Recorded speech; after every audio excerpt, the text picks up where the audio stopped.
I'm Steve Donohue. I'm the editor of FierceCable.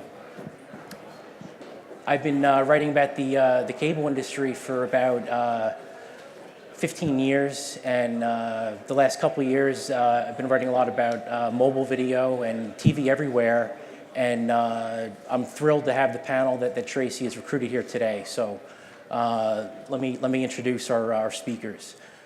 David Algranati is SVP of TV Product Innovation at Rentrak. Jeremy Helfand, who you just heard from, he's VP of Adobe Primetime. Chris Faw is SVP of Operations at Time Warner Cable Media. Matt Strauss is SVP and General Manager of Video Services at Comcast.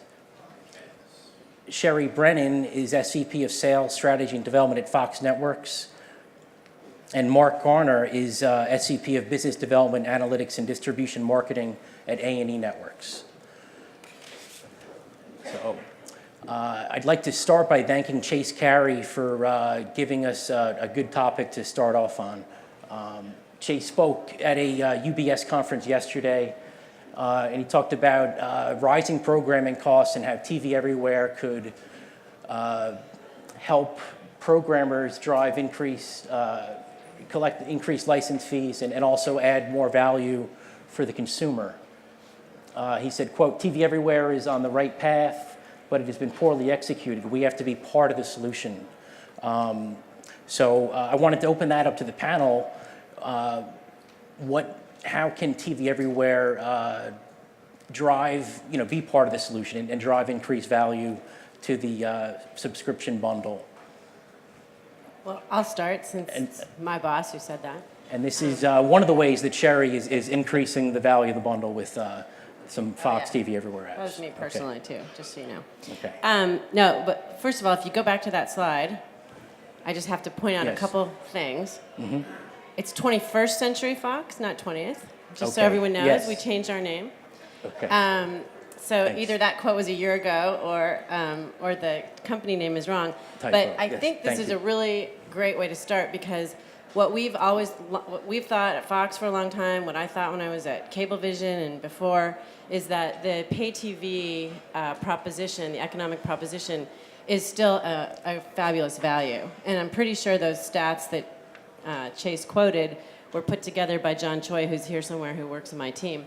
And we've done a lot of work looking at relative value, and I think it doesn't get, there's a lot of talk about programming costs being high and people not having a lot of disposable income and things like that, and those may all be true, but when you think about how much people are paying for cell phones and how much people pay for a cup of coffee, mm-hmm. or to go to the movies or to go to a baseball game, mm-hmm. a $70 cable bill is a fabulous value for the huge amount of time people spend, 250 hours a month watching it. So it comes out to something like 30 cents an hour. And I don't know what else you can do besides walking in the park that's that cheap. So we do think it's a great value, and we think everybody in the room ought to be talking about that. And one of the things Mike Hopkins said at another conference not too long ago was, you don't hear Costco complaining about how much Coca-Cola charges them. Mm-hmm. They just sell the Coca-Cola, and maybe they have to buy 7-Up too, I don't know, but mm-hmm. they sell the Coca-Cola. And so we really do think that we should all be singing from the same song sheet about what a great value the product that we all prepare, market, produce, and sell is. So that's my opening remark. Great. So Matt and Chris, though, are you able to monetize this TV Everywhere content? I'll take a stab. One of the ways we do create value is certainly there's a subscription model, but there's also an advertising model, and that's very much what I'm involved with at Time Warner. So we have to make TV Everywhere as functional as the linear model was in the old traditional linear cable TV space. And that means making advertising available not only to the programmer, but to the local folks who need to sell that. And the interesting thing about TV Everywhere is you can actually make that more powerful. You can make that more relevant to the consumer. It's measurable. It's certainly more functional. It's more complicated, I'll tell you, on the operations side. But there's a lot more runway and a lot more possibility in the TV Everywhere model, and that's what gets us excited and gets us coming in every day. So that hasn't been defined yet, exactly how we're going to share in that advertising model and how we're going to work together with the programmers. But I think it goes a long way to help paying that. That's the reason the 30 cents is probably not 40 or 50 cents, is because there is an advertising model.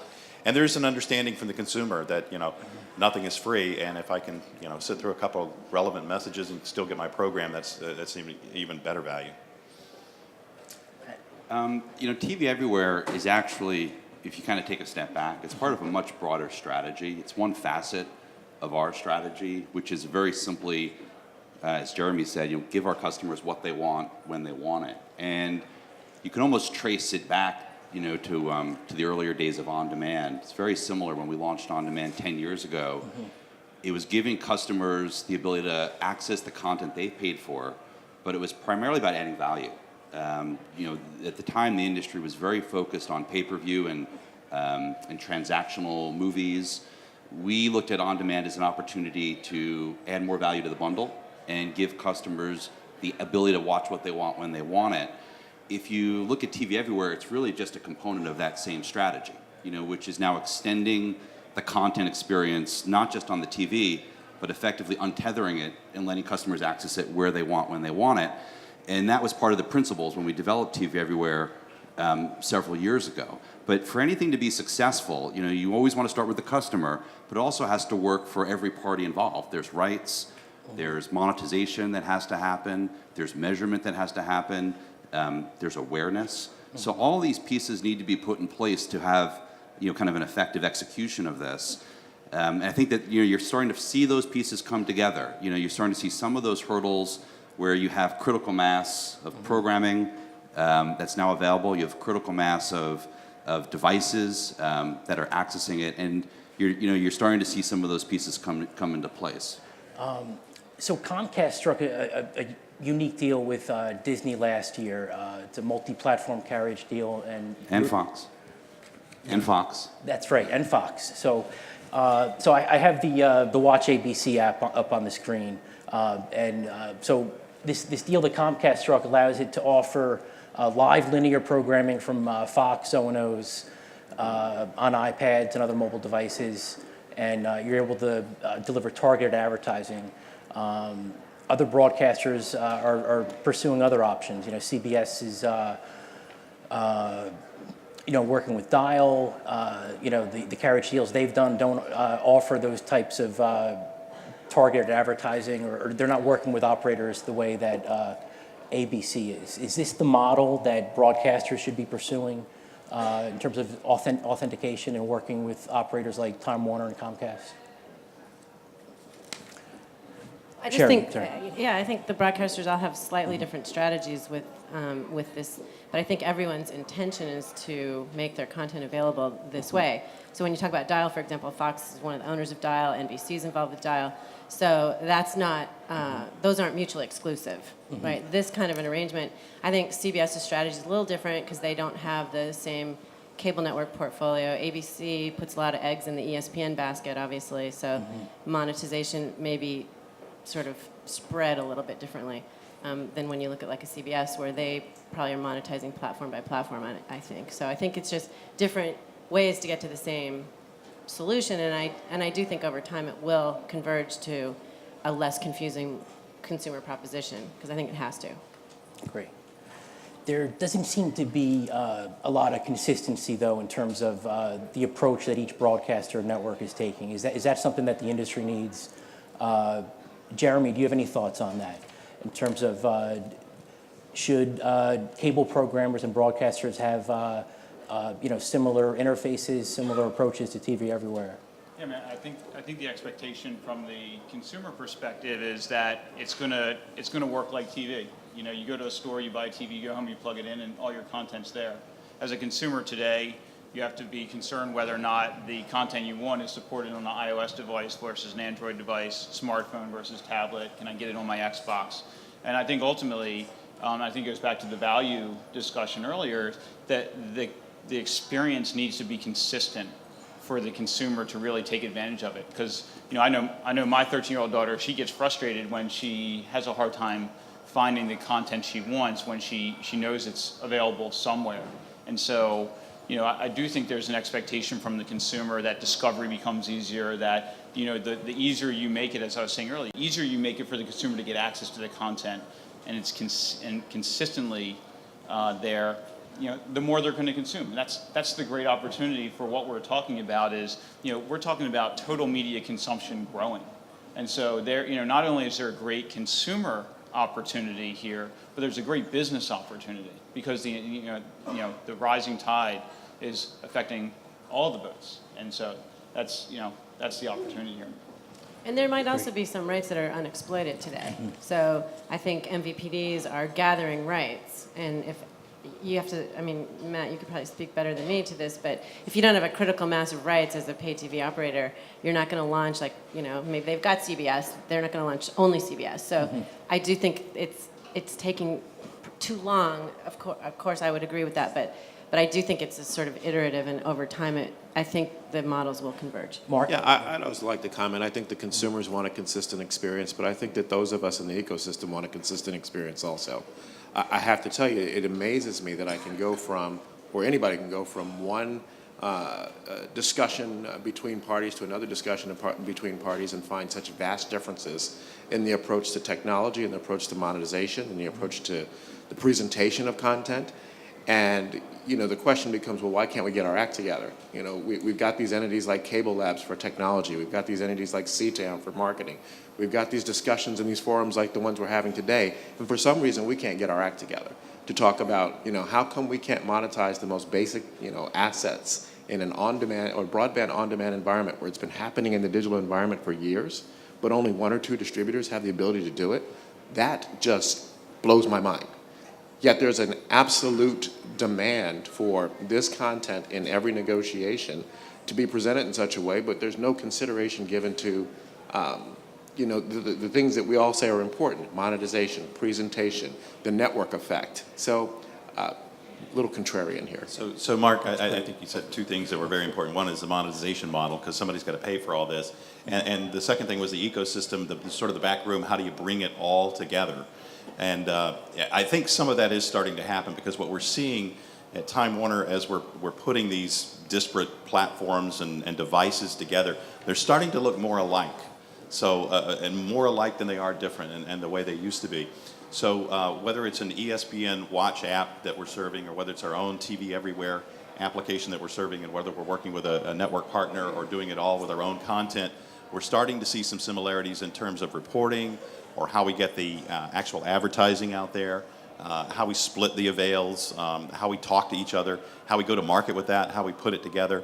So it's a little confusing right now, but it's less confusing this year than it would have been last year. And I can tell you that the progress that we've made has actually given me great hope. I would have been a little more confused last year on this panel than I am now, based on the work that we've done and the learnings that we've done, and that's with programmers and with our own technology as far as serving the ads and getting that ecosystem right. So it's not all here right this second, but hang on, it's coming, and it will be even sharper as the days unfold. Just one other, we look at it maybe a little bit uniquely. We're not trying to actually determine what the right model is when it comes to advertising. I think you're going to see a lot of experimentation from programmers, and there very well may be certain platforms that lend themselves to different types of advertising models, formats, maybe even different monetization models.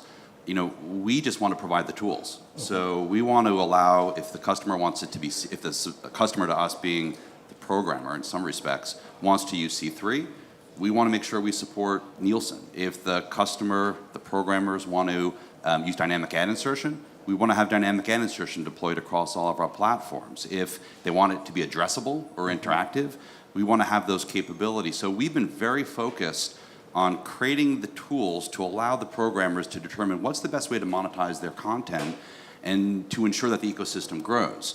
And our hope is that this isn't proprietary. We're not trying to create even proprietary technology.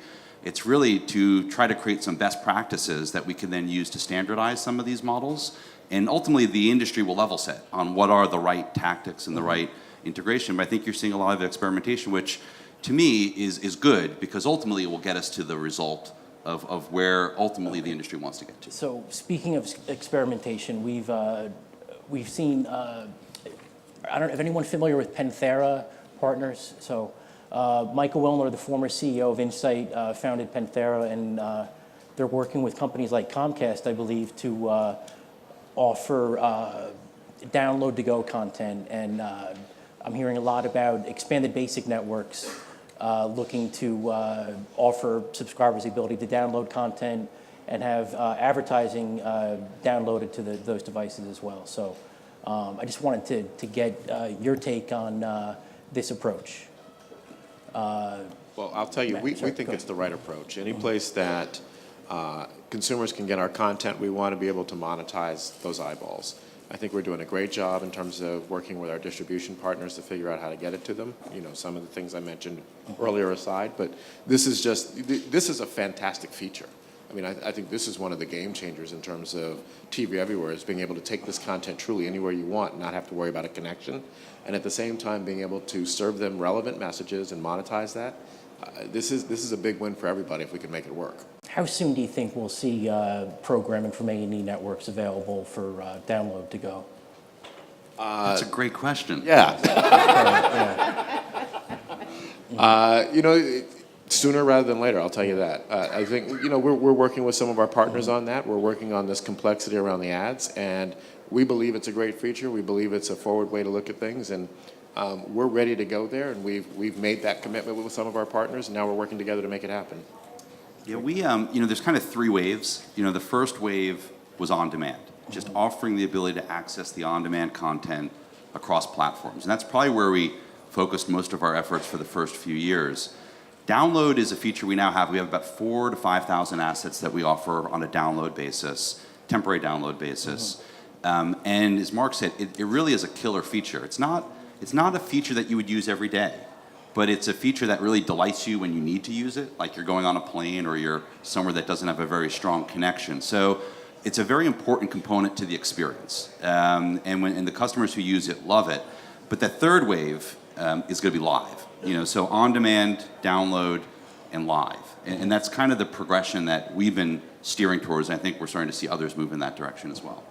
David, what kind of challenges would measurement firms like Rentrak have in measuring download-to-go content? It's a good question, and I think one of the challenges with just the general fragmentization is that just like there's different consumer experiences and different monetization models, there's different data capture mechanisms, and they're all over the place. So in order to get a more comprehensive view of who's consuming this content, it does pose a challenge because there's 10 different ways to consume the content as opposed to one or two just 4 years ago. So that's a challenge. From Rentrak's perspective, we obtain that information through partnerships with MVPDs, and we're up to the challenge in the sense that we're used to collecting a lot of data and processing it. Okay. But I'm sorry to jump to the next slide there, but it was just on this topic. The CEO of ICOM talked about he's having challenges monetizing the content because of measurement. So my next question was going to be, what improvements can be made in measuring multi-platform content? I want to open that up to the panel. Right. Well,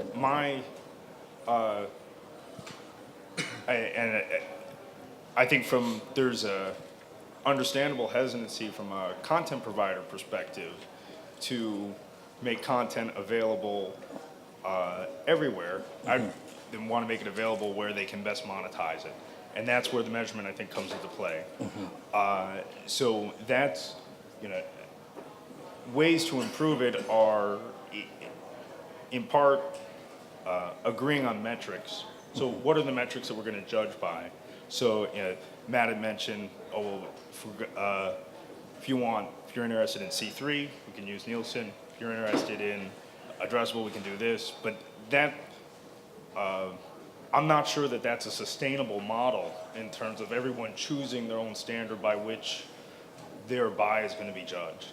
Right, and maybe I don't want to put words in your mouth, but. Mark, Sherry, thoughts on how can we improve measurement? You know, we've done a great job of beating up on Nielsen, for example, for the last couple of years, and I think they're stepping up and expecting in, September of 2014 to be able to do some measurement that we've all been asking for. Now it's our turn to step up and do what's necessary. So things like tagging our content with ID3, things like both the programmers and the distributors executing the SDKs that are necessary to be able to read these things. It's now our turn to step up, and give them the opportunity to do it. We can all sit here and bash the measurements and systems and everything, but I think they're stepping up, and now we have to put those things into place and communicate those very well out to the buying marketplace as well as to how this is going to work, how it all comes together, how it works separately. So we've got an education to do as well as some operationalization to do. And I think the unique thing about this type of advertising, it is a connection. There's a one-to-one connection, and if we don't take advantage of the technology that's available, then shame on us. And you think about the challenge that we gave Nielsen and Rentrak and some of these others years ago, which was we're just going to throw it out there and sample a few boxes and see what comes back. We now have it within our wheelhouse to take care of that because we know who's connected, when they authenticated, how long they watched, and then we know something about them. And we also have the chance for them to have some interactivity along with that. So if we don't get it right, shame on us. I think we certainly have it within our functional, technical capability to do it. So I just also, I want to applaud Matt and his team and his company for actually stepping up and listening to the content providers also. I think many of you probably read the articles last week about ODC3. I think that those who have really listened are trying to find creative ways to deliver value in this on-demand and these new environments. And I think now, instead of sort of sitting around and waiting to see how it plays out, we just have to jump in. We got to just jump in and start doing it. you had mentioned authentication, and Jeremy, you talked about authentication in your presentation as well. I have a slide of a social login authentication that Synacor launched and a small cable operator named Midcontinent is using. And my question is, what other new approaches to authentication should the industry be taking a look at? I mean, as many of you know, Adobe Pass is essentially de facto standard for authentication because most content programmers and MVPDs use it today. And we do a number of things around free preview and social login and things like that, single sign-on. But at the end of the day, the thing that is going to get us where we need to be is we need to remove the consumer from the authentication process ultimately. It should happen behind the scenes, but we've got to develop ways in which you don't have to be involved as a consumer in providing username and password information in order to get access to that content. And in those instances where that's been tested and used, auto authentication around the Olympics, things like that, Matt will tell you, they saw great results from it. So, ultimately we've got to get the consumer out of that process. So we're at the... I've actually thought for a couple of years that there should be a way to pair a device with a set-top box so that the set-top box could tell the device what it's approved for. And I don't know why that hasn't happened, because it seems like you could very easily tell the consumer, go sit in your living room and turn on your TV and wait until your app, flashes at you and you're authenticated. And as long as you do that, once a week or something, you stay authenticated. And then you have to limit the number of devices that can be paired to a set-top box or an account. But I think if you could do that and let the set-top box tell the device what it's approved for, then that would sort of auto-enter all the credentials and you wouldn't have to have all this friction that we have right now. But there must be something hard about that because it hasn't happened. Authentication, there's a lot of discussion around authentication. There's a couple of ways to look at it. When you look at Facebook or Twitter or Instagram, every one of those services require a username and password. And they wouldn't exist without it. So authentication isn't necessarily the problem. But what we've got to do is make it easier. And we've got to do a better job of communicating the value of why you should even go through the process of being authenticated. And by the way, we shouldn't even call it authentication because no one even knows what that means, at least not a consumer. So we've kind of approached it two different ways. We haven't done exactly what Sherry's described, but I think we've come close, which is based on what we did with the Olympics. We extended that same technology where if you're in your home and you're a high-speed data sub and you're a video sub, which the vast majority of our customers are double play subs, we auto-authenticate you in the home. So you don't have to type in a username, you don't have to type in a password. You can just go, for example, to xfinitystv.com, we call it Home Pass. You try to watch any piece of authenticated content and it just plays. So, you know, to Jeremy's point earlier, you want to make it as frictionless as possible. But here's another piece of it that we've also got to think through, which is if you want to personalize the experience, I need to know who you are. Yeah. So there's a balance of make it easy, make it seamless, get the customer into the experience, but at the same time, if you want to create personalization, recommendations, auto playback across devices, there needs to be some level of identification. I think that's kind of the balancing act that we're kind of trying to navigate through. But going to this point forward, I think auto authentication has been a huge step forward for us, and it's one that we hope other distributors will also embrace. So. And I would say, I mean, there is a lot of discussion to Mark's point earlier around standards. I mean, that TV everywhere and that process, I think, was an early indication of what you can do when you create a standard that the entire industry uses. And while we need to remove the consumer from the process, still get the credentials so that you can personalize the experience, but it opens up the opportunity for the entire industry. The OATC and the work that's continuing to go on is really important there. We participate, a number of programmers participate in that to make sure that we do take that verification process to the next level. Great. So Sherry talked about pairing devices. I've written a lot the last several months about near-field communication and the idea of tapping a phone to a set-top, or Brian Roberts at the cable show showed a new remote control. I was wondering, will that remote contain an NFC chip that a Comcast subscriber could use to tap to his iPad or an iPhone or a connected TV and authenticate that way? And could you also use that to personalize content where, if my son taps his phone to the set-top, he would get a personalized program guide? So yes, I mean, in the future, yes. I mean, really, where we're heading is, if you think about something like the DVR, DVRs are about 50% penetration. But if you look at 18 to 49-year-olds who have DVRs, it's probably closer to 70% penetration of those devices. The DVR is a very basic technology, but people who have it are very passionate, very low churn rate on a DVR. Why? It doesn't have everything. It just has what you want. So that level of personalization is ultimately where you're going to see TV everywhere and TV generally start to move, which is, don't show me all the choices, just show me the things that I want to see. And in a very seamless, personalized way, whether it's live, on-demand, or DVR, those lines are going to start to get blurred.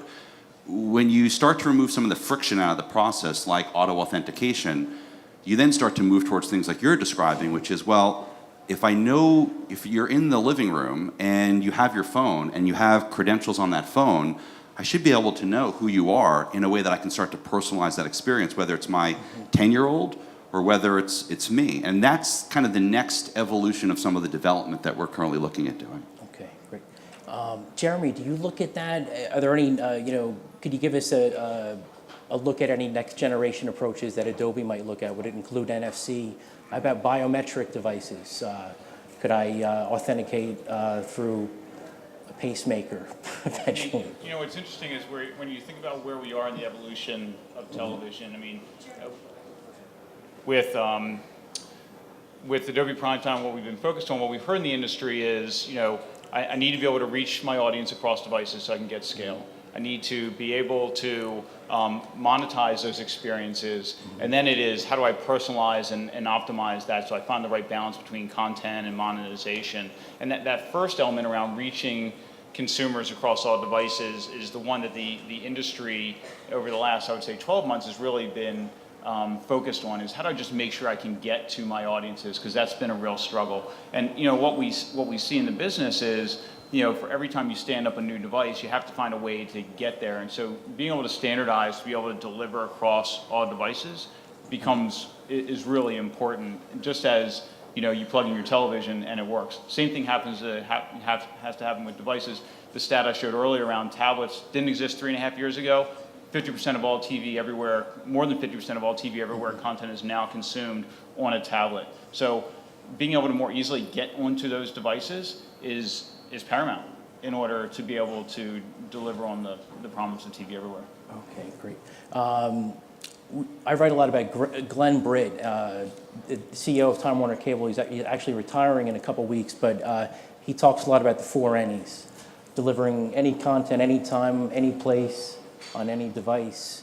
Could you talk about what devices are generating the most usage in terms of TV Everywhere content? Matt, or Chris, please. Yeah, I mean, I can tell you, and this may be shocking to this room, but the big TV in the middle of the living room is the one that's generating the most buzz right now. I was going to say the set-top box too. So yeah, exactly. And we recognize that, and here's what we're seeing. I mean, they spend time with the set-top box, and what you talked about with the DVR. It's killer technology, even though it's old and legacy, but it works. It's great aggregation of content. Discovery is easy. I can lean back and I can move around. So we're seeing that folks spend about 5 hours a day with that big screen. Now, what we are seeing is there are more devices that are coming into the room, and there's second screen, and they're snacking, and the way it works is they move down. You said tablets because it's a little bit bigger, and if you're really desperate and you're in a bus stop somewhere and you want to watch, you'll watch on your Android, and we'll serve it to you for 20 minutes. So, the best thing on TV right now is still TV. That's where our consumers are, and they watch on the big screen. But as they move through the living room or they have somebody else in there, they're on those other devices, and we recognize that. And then when we talk about things like taking content on the go, we have to go with those consumers. So the same way Glenn has talked about making the content available to anybody, anywhere, anytime, any device, we're still working on the monetization model to make sure that we can monetize any device, anytime, anywhere, with any consumer. And the good news about that is those ads become more relevant. They become more relevant to the programmer, the consumer, and to us as a provider. If I'm not the guy who's going to buy a $99 a month car, you don't need to keep serving me that ad. And that's not what we want to do. That's not the experience we want to create. And that's the great thing about these new devices. We don't have to do that. If you are eligible for the American Express green card, we're going to send you the green card. If you're the gold card, we're going to send you the gold card. So it really works all the way around. But you ask, which device? It's still the big screen. It's 5 hours a day, which is amazing to me because somebody else has got to be watching more TV than I'm watching to make it average up to 5 hours. But we're glad they're there. Matt, in terms of, I read your blog posts about TV Everywhere viewing. Are there any devices that, other than the TV, that you've seen generate a significant amount of usage? Well, it's interesting because when we developed TV Everywhere a few years ago, the tablet didn't exist. We were thinking PCs. It just shows you how you can't always predict what's going to happen in the future.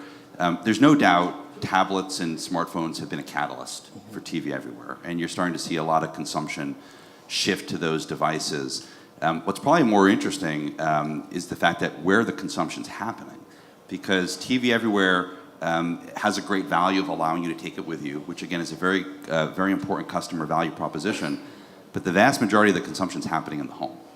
So that may change over time, but if you see the consumption happening in the home, and there's kind of that saying, people will default to the best screen available in the home, and there's a lot of, depending on your demographic, they don't even distinguish between those devices. So, certainly if you're a younger demo like my kids, they're very happy to watch on a tablet, while my wife and I will take the big screen. I think that you're starting to see that. So then it starts to kind of lead into other types of discussion, explorations of development, which is if a lot of the consumption's happening in the home, what does that then mean around the experiences you want to start creating around those? And those are the things that we start to think about. And a lot of the viewing is happening, in some cases, while you're watching another screen. But I think we didn't expect that. When we originally thought of TV Everywhere, and we even call our app Xfinity TV Go. And you can take it with you anywhere in the country. As long as you're verified, you can go and travel anywhere in the country and access your TV content. But it is interesting that a lot of it's happening in the home, and there's definitely growth that we're seeing on tablets and smartphones.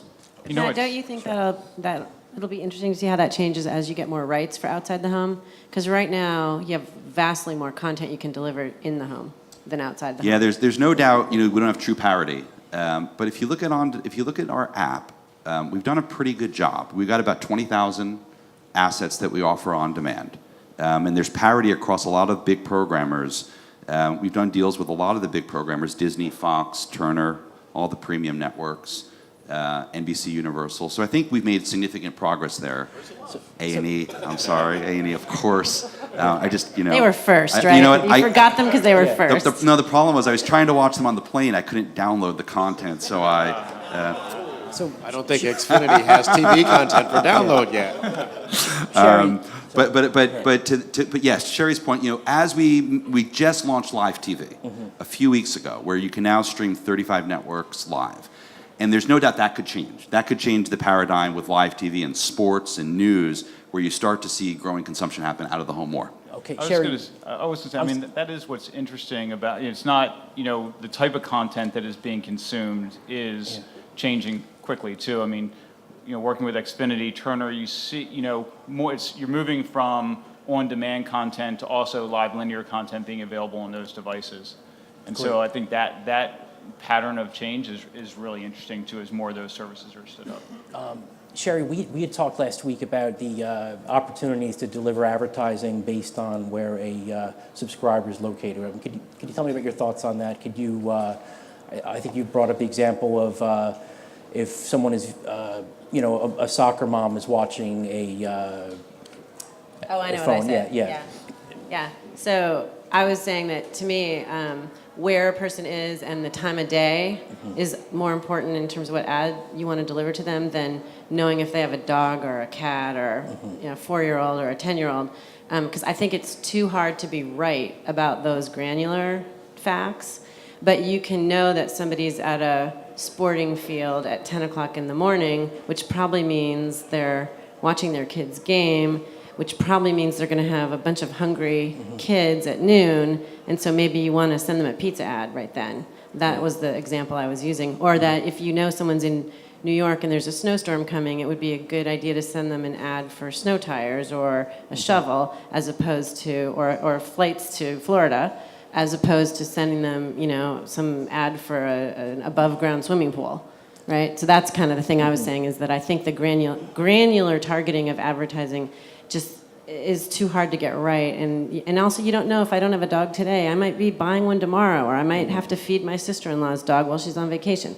You just don't know enough about why somebody might or might not buy something. So I really think geography and time of day are key. I think coming from the advertising world at Time Warner, I think you're spot on. There's a lot we can tell already, even based on the legacy systems, about who somebody is based on the programming they're watching or the time they're watching. And then I also wanted to say, even the device, because we found out through our work with ESPN and the Watch ESPN app, which we've been working with them for over 2 years on, Primetime, I hate to say it, is 9 a.m. to 4 p.m. on ESPN.com, because people are at work watching ESPN.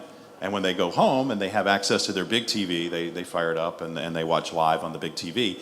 So there were learnings like that. We would watch the ESPN app actually drop at 4 because everybody got in their car or they took their train home, and the app dropped off. So there are things even about the device itself, the time of day, the device they're consuming on, where they are, that can tell you a lot about that consumer. And then where we are is groups of consumers. We want to reach groups of audiences. It's very tough to chase the left-handed dog owner who doesn't have a golf club or whatever. But if you can put together a meaningful group of advertisers and consumers and then market that, that works for everybody. Let's take a look at the history app. Can we play this video? That'd be great. And unfortunately, we don't have the audio, but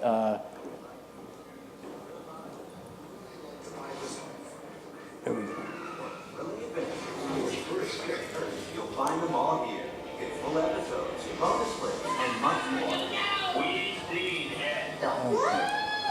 Download the app and watch the best of what history has to offer, wherever and whenever you want. So when the ad's available, you can watch that offline. It's a great app, but so should the cable subscriber be using the History app or TWC TV or Xfinity TV to be watching that programming? I mean, do you have a preference, Mark? Of course I have a Yes, preference. okay. I mean, the political answer is to say they should watch wherever they go. We want them to watch on our apps and sites. However, we recognize that they are also the customer of the distributor, and people have different preferences. If they want to go someplace where they're looking for a plethora of content across different genres or different, opportunities, they might want to choose to go to the MVPD site. If they're looking for a history experience, they may not be coming for just video. They may be coming for contextual information around the Civil War. They may be coming for some of the games that we do. We have a lot of experience. We do history better than anybody else does history. I don't think Xfinity or Time Warner or DirecTV is going to do history like we do history. They do video and video aggregation and other experiences very well, and we want to be there as well. But we very specifically built these apps and built these environments because we want people to come to them. So yes, we have a preference. Great. Let's talk about some fun topics here. So you've heard a lot lately about the idea of cable operators bundling Netflix or Hulu. John Malone talked recently about, he suggested that operators could syndicate Hulu, or they could even syndicate Xfinity. Comcast has talked about the idea of licensing the X1 platform and multi-screen programming to other operators. And we also have Netflix is teaming up with Cablevision and Cox, Suddenlink, and some other operators to place storage appliances near their networks.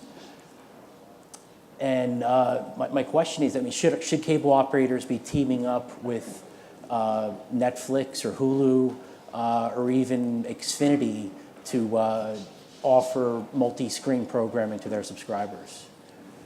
I Yes. would open that up, yes. Okay. Sherry? Okay. No, I mean, I think obviously that was part of why Fox and ABC didn't sell Hulu, was because we thought there was an opportunity there. And I think that, as Mark was saying, we like our network sites and apps, and the pay TV guys like their sites and apps. But we recognize that Hulu is a really good aggregator as well, and a good brand, and a great place that people like to go to watch video content. So if you can sort of marry all that up together, I think you have a really good value proposition for the consumer. And I also think there's some sort of new media cachet that a brand like Hulu brings to a brand like Comcast or even Xfinity, because it feels to consumers like a new thing and like sort of the cutting edge. And I think that perception would be really valuable to a pay TV provider. There's something really interesting that's happening with on-demand, and it's interesting because on-demand usage for us on the set-top box had kind of hit a plateau a few years ago. About 70% of our subs use on-demand every month. We just had our 30 billionth program viewed on demand since we launched the platform, and our customers use it.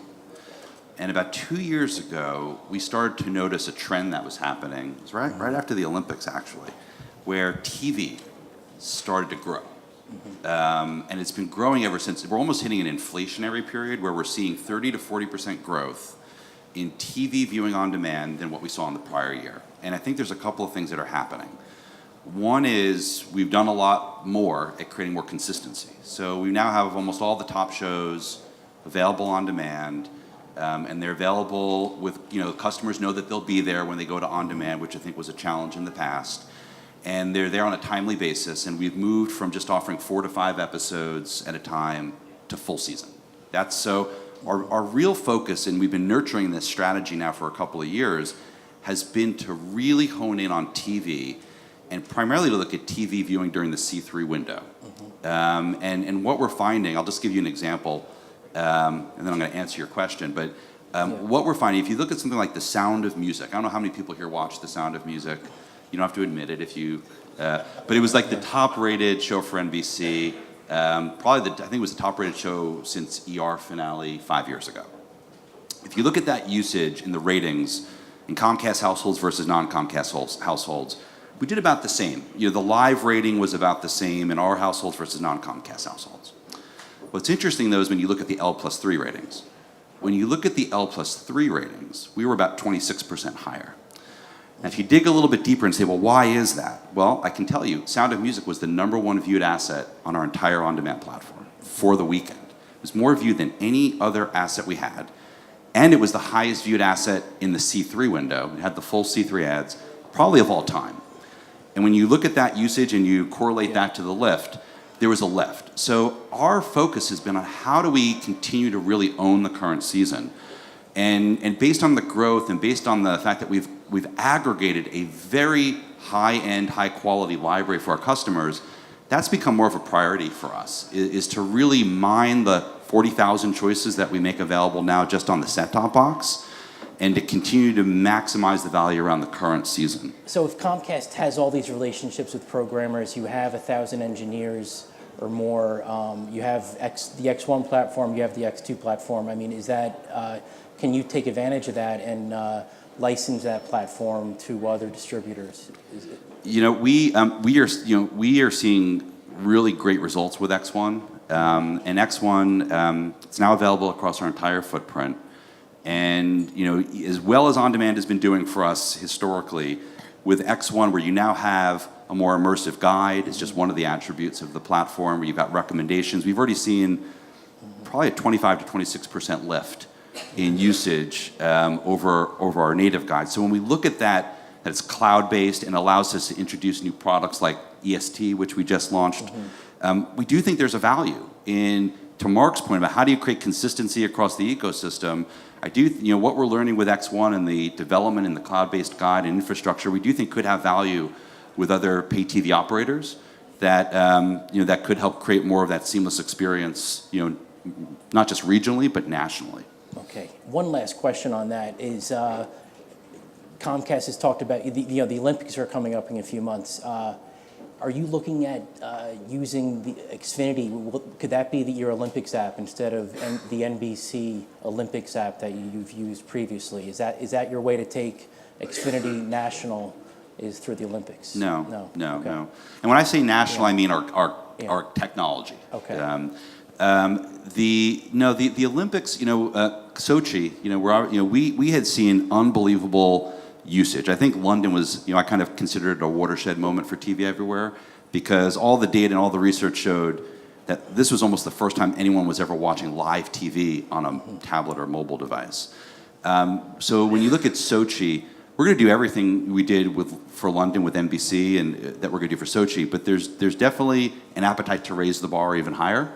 And I think you're going to start to see us introduce some really, I think, going to be some really innovative features that you're going to hear more about in the coming months. Okay, great. Chris, this is I pulled this image for the presentation. Could you talk about how Time Warner Cable is using TV Everywhere to generate local ad revenue? Happy to. And actually, this is something we're very proud of, and I would pull out my app and do it live, but I'm not going to do that. But, you can watch now on an iOS device or on an Android device 50-plus channels that are ad insertable. We've got more than 300 channels that you can view. It works beautifully. But the most important part, and the part that we think we're proudest of, is we got that ecosystem part right. So if the linear ads are coming down, we can actually serve those ads in there. If we wanted to participate nationally and there ever was a reason to change those ads on the fly, we have the technology to do that. And we're very proud to be first on that beachhead and get there with those 50-plus ad insertable networks that support that ecosystem and those 300-plus choices that our consumers have out there. It is very surprising to me because even though I work in technology all day, I always say nothing works, but this works. And it's fantastic to see. And we actually had, I don't know if we have it up here, but the first night we turned it on, we had the guys sitting in a room with all these different devices fired up at once and watching the apps go by, and it was like watching a baby being born. So it was a very exciting time for us. And we think we're in early days, but we've learned a lot, and we're excited about the days ahead. Can you tell us the 6th platform that TWC TV will launch on soon? I could, but I have to kill you all. So okay. All right. My guess was it's either Apple TV or Chromecast, but I have no idea. That'll be a TV of tomorrow, we'll tell you that. So. Okay, we went through these, and I'm sorry, I just wanted to go back to that. One of the last slides I had, we're actually almost out of time, so I just wanted to ask one last question for the panels. Where do you see TV Everywhere 5 years from now? Any thoughts on where the industry is going? And will it not be called TV Everywhere? It will just be TV.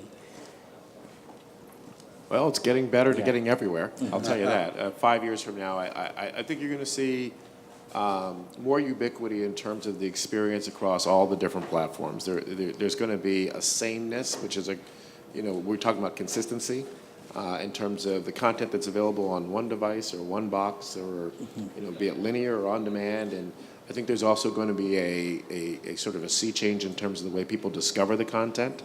And I think that's all good stuff for us. Great. Sherry? I think I agree. I think it'll be everywhere. I also think what people think of as TV is probably different than what we think of as TV, because we're so immersed in what TV means to us. But like my son thinks he's watching TV when he watches Netflix show on my tablet, right? And so I guess I think all of that has to converge, and probably will in that time frame. And I don't think anybody will call it TV everywhere. I don't think they do today outside, our industry. And hopefully they won't, because that's sort of a functionality as opposed to an experience. Great. David? Sure. I think get to a point where the seams between content and distribution mechanism will be less and less clear. So people will, rather than saying, hey, TV everywhere or TV, it'll just be content. Like, I want to watch a ball game, or I want to watch this show, not I want to watch TV, because it'll be sufficiently ubiquitous that you're just identifying with the content that you want to consume, as opposed to TV itself is still a distribution mechanism. And those seams, maybe not in 5 years, but those seams will go away. Great. Jeremy? TV is no longer the device, it's the content, and 5 years from now, I think the industry will catch up to that concept. I don't think we'll be talking about TV everywhere. It'll just be television